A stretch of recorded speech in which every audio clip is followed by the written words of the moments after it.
Hey, Gary, what was the big fight in the hall? Boy, Gary Delabate, better known as Waba Booey. Bald Gary Delabate. Yeah, there was a big fight. Stuttering John and Gary were going at it like two little wildcats out in the hall. Well, John thinks I've been picking on him lately, but let me tell you what happened yesterday. You keep picking on me, and if I come in late, you get on me, but if Mike Ganji comes in late, you say it's okay, and I have to go out sometimes till 2 in the morning working, and... Let me just tell you this story. And Gary's like, John, you are... I said, you have to start acting responsible if you want to be treated with respect. Yeah, he feels no one treats him with respect, and then let me tell you the story. Gary sounded like my dad yelling at me. Really? Yeah, he was pretty good. I was very pleased to see it. Oh, why can't I see that? Yeah, Gary was like, listen, if you want to be treated with respect, you've got to act in a responsible fashion. Jeez. John acting responsibly, we're finished. I know. I was thinking that, too. I know. Well, okay, but he has certain functions. Be responsibly irresponsible. Here's what happened. John went to interview Larry King yesterday. Right. We went to the TV meeting, and John came back in the middle of the TV meeting. Right. John walks in, and he hands me a cassette, unmarked, of course, but cool, he can't do everything, so right.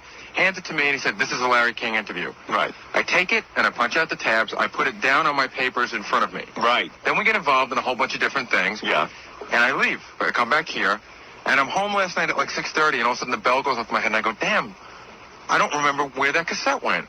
Now, when you say a bell goes off in your head, is that a literal bell or just like a... I was napping on the couch, and I... That's what I envisioned, like the round ring. Wait a second. I was napping on the couch. All right, who wants a fire? Who wants a fire? Who wants a fire? I was napping on the couch, and I shot straight up, and I'm like, oh, no. Because let me ask you, in your own house, you nap on the couch? Yeah.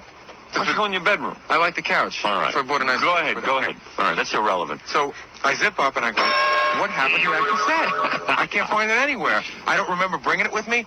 I don't know where it went. Right. So, ladies and gentlemen, Stuttering John entering the room. Stuttering John, let me finish the story. Stuttering John in this corner. Right. So I call John up, Stuttering John, the legend. John, move over here closer so I can look at your face when you stutter. I call him up at home, and I say to him, John, did you see where the cassette went, the Larry King cassette? Go ahead. He goes, no. Wait. I wasn't home. I left a message on the machine. He called me back. He said, no, man, I gave it to you. That's the last I saw of it. You didn't take it, did you? No, man, I didn't. So now I'm freaking out. Two Stooges. So now I'm freaking out. Where could it have gone? Right. So I called Kevin at the TV show. He doesn't have it. I asked him to... No, I know he doesn't have it. Right. I asked him to roll it off from the video. Mm-hmm. And could you please drop it off in my apartment at 2 o'clock in the morning? Right. Now, I was out for a little bit last night. John called twice and said, did you find it yet? Because he was nervous as well. Right. I walk in this morning. I got the package. I walk in this morning, and I give it to Scott to, put on to reel. Which was a real hassle because Kevin probably had to get it over here and... Yeah, go ahead. And Scott goes, what are you giving me? I got this already. And I see the cassette sitting there, and I go, where did you get this cassette from? And he goes, John gave it to me. Ooh. So I said to John, what happened? He goes, oh, man, I'm sorry. I forgot it was in my jacket. But I don't know why he would have picked it up off in front of my desk. I picked it up because I just had a feeling that someone was going to forget it.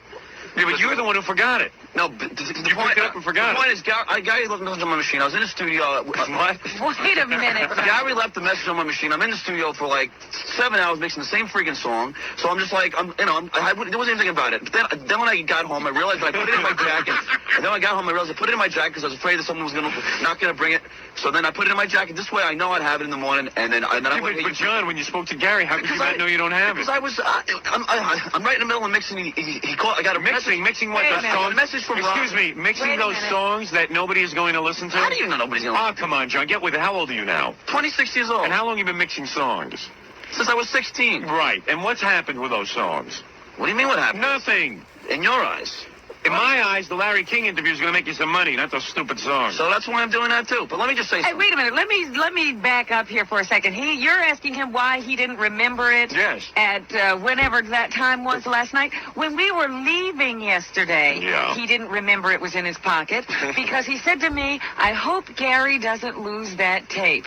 Oh, my God. Well, what good is you having the tape if you can't remember that you don't have it? Then I finally realized. But you made people... I know I did. I apologized. 2 in the morning. I said, Gary, I'm really sorry, man. I'm sorry. I'm legitimately sorry. But that, then it was, and then it comes on to more and more things open up as they go along. Like if he was out, I wouldn't hassle him, but just in general.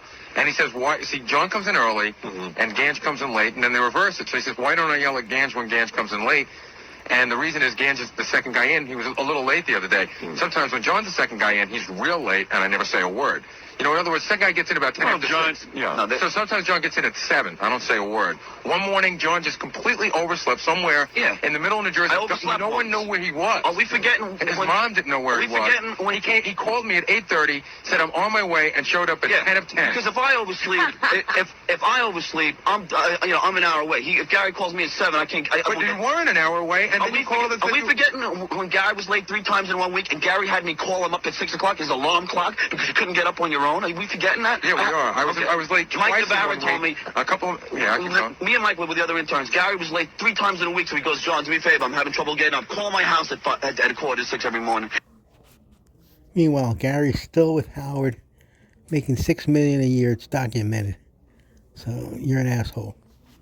I got my ass up because I can't get up on my own. So what's wrong with that? Listen to me. Listen to me now. I'm going to solve all your problems. I heard everything you guys got to say. The two of you are morons. You know that. My point is that we all go through strings, like a week where things get tough, and we're late. But Gary went through a week where he was late. I called Jeff every morning. Gary, yesterday is typical of some of the things that you do when it comes. I can't remember more. I wish I could. Second, John. I can remember. John, let me just say something. Sure, you're an intern. You're a very reliable guy. And occasionally, you're going to be late. You have things that come up. You're a young guy. You're busy with that stupid band of yours. Right? You're up mixing. God knows what you're mixing. The mix should take about 15 minutes. The whole mix. I could do your mixing in 15 minutes and make it sound just as good as what you would do. You're nuts. Yeah? Think so? I have it. You should let me play one of the songs. Yeah, I want to hear one of the songs. Go get it. Where is it? I have it on cassette. Oh, you always have it somewhere. I have it on cassette. I'm going to come in with it on card. Yeah, have it on card. Where's the cassette? It's in my jacket. How do you know? How Daddy do you remembers. forget that? Big setup. All right, listen to me. I apologize to Listen to Gary. me. Listen to me. But at least we have the tape. At least it's not lost. Listen to me. It's true you have the tape, but you're missing the point. You're making people run around like nuts. I apologize to Gary. I called up Channel 9 myself. Now, let me tell you where you made your first mistake. I was born. Don't make jokes. I'm teaching you something now, some life lessons. All right. When you take a tape from Gary, you got to tell him you're taking the tape. You don't slip it in your pocket, you dope.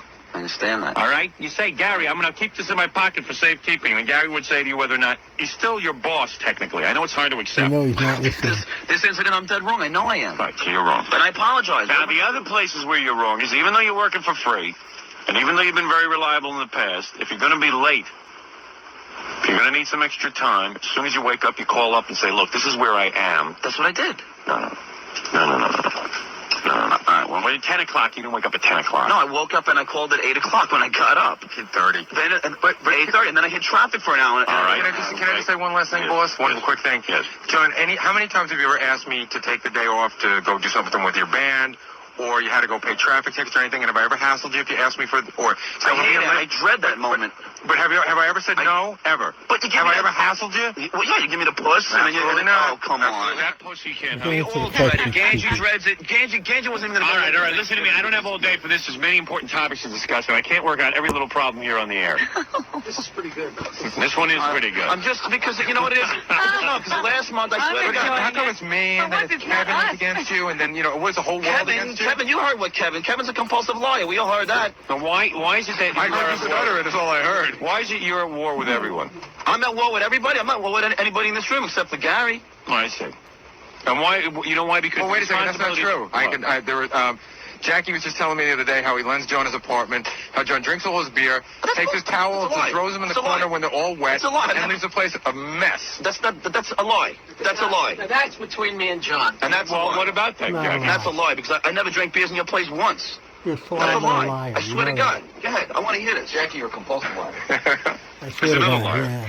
See, I'm not sure. I just know the other day I was at my apartment. Jackie, you might be drinking those beers. Right, just forget it. It's possible, but I always have beer in my apartment. The other day I was early. Nancy was supposed to pick me up. I said, When you're Jackie, you always have beer. Right. And I said, I got 15 minutes. My foot's killing me, but I'll sit and have a beer and it'll take the edge off. And I looked for a beer, and I don't know for sure John took it. But there's never not been a beer in there, and I look and there's no beer. So of course you want to blame the person. All right, did he take the beer or not? I have no idea. But what about the towels and the chicken bones? No, let me tell you, the The funniest guy's a thing though. slob. Don't make a long story, Jackie. When you get into long He did the stories, same just thing to leave. Anthony at If I'm going to sit here and pick it every time everybody argues about something, finish.